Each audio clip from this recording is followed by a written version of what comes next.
Cate, I'll start with you because I just talked to Michael and he said that you'd briefly worked together before, but this was the real first project that you guys did together. Yeah. But the rapport is amazing. I mean, you guys play George and Catherine so well. What was it like from your perspective to build that rapport on screen? Well, it was great to finally get to work with him properly. We had a walk by on a Terrence Malick film, a scene in which I don't even think ended up in the movie, but that's the contract you make with Malick. But the characters are so beautifully described on the page, and whilst it's an ensemble film, the core of the drama is the stakes are Catherine and George's marriage, but there's not a lot of there's a lot of time in the bedroom. And I think you have to establish that they are totally entwined and as coiled a spring as George, particularly the way that Michael so brilliantly plays him, and that he's so in control that you feel if he lost his faith in Catherine or felt that she had betrayed him, that he would completely unravel. So in a way, he's a ticking time bomb. Yeah. I'll go down the line because I want to talk to you guys about the dialogue. Those dinner scenes that start and end the movie. Tom, from your perspective, what was that like to spar between just the six of you guys right at the dinner table? Yeah, the dialogue was quite kind of baroque in a way you're not used to hearing in film. It's more like a play or even a period piece, and that was really exciting. Yeah. And Naomie, how about you? Yeah, it was amazing. And what's so interesting about that is that we didn't rehearse. What? Yeah, Soderberg does not like to rehearse. Okay. So it was all happening for the very first time. So you had to be really on your toes because it's like playing a game of ping pong, right? And you don't want to be the person like that drops the ball. But it was wonderfully exhilarating. And what's so great is our characters are having the time of their lives. This is what they like to do. They love sparring like this. And Cate, what do you think? I mean, I mentioned already the wardrobe was amazing, but also the setting, the house was just, I felt like a bit of voyeurism. I was like, okay, let me look in this house. It's so beautiful. Yeah. What do you think those elements bring to just bringing us into George and Michael? It's really, I think it's super important, the atmosphere that you're moving through, particularly when you're in the home of a couple. Like, it reveals a lot about who they are, how they live, what they value. And in the back of the dinner table, and I'm not sure if you can really perceive it because I haven't seen it on the big screen yet, is there's what I was obsessed with was there was this tree and inside an atrium, sort of this beautiful living thing trapped inside a glass box. And most of the film happens in interiors, and so there's this claustrophobia to the way they live their lives, which I felt was sort of symbolized by that production design really subtly. But I actually found the design, I walked in and went, wow, Catherine is not a homemaker. This is such a masculine environment. I mean, not to be too binary about it, but, I thought, oh, it's interesting. And it's amazing what a production designer or a costume designer can give your character. Yeah.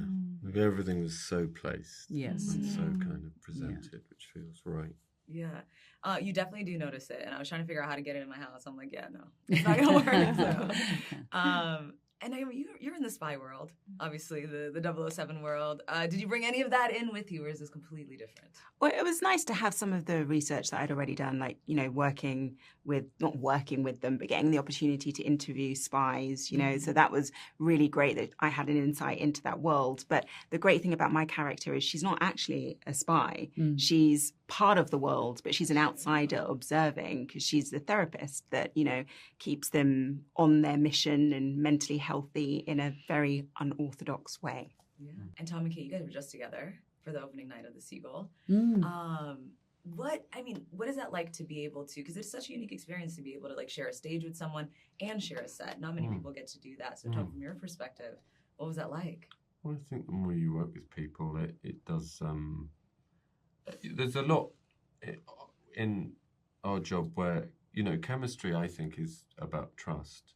Yeah. And you have to extend that on the first day, regardless, in a way.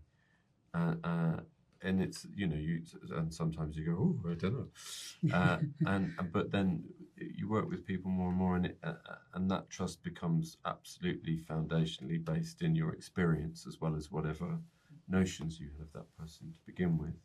And so that really deepens what that is. Yeah. and this was your return to the London stage as well. What was that dynamic like going back and forth between?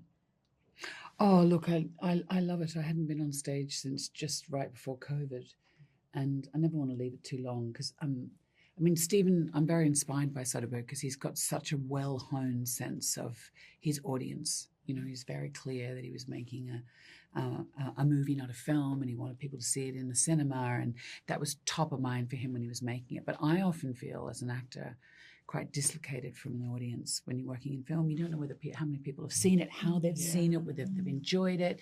And often you don't get the figures, so you don't know how many bums on seats there are. Whereas when you're in the theatre, you know not only how many people are there, whether they leave or whether they fall asleep or whether they're engaged, but how it shifts the production. So it's a much more fluid, direct experience and engaged experience with an audience, which I love. Yeah, I can only imagine just getting that instant feedback. Yeah, from the it's audience as fabulous.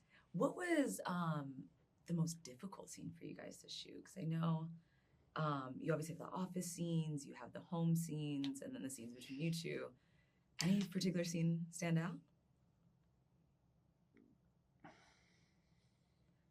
Well, probably difficult. I don't know, because Steven's so adept, and he always, from where he puts the camera, you're always very acutely aware of the gaze. But I think there were a couple of complications, obviously, in that first scene with the knife and your flesh, and then the second one with.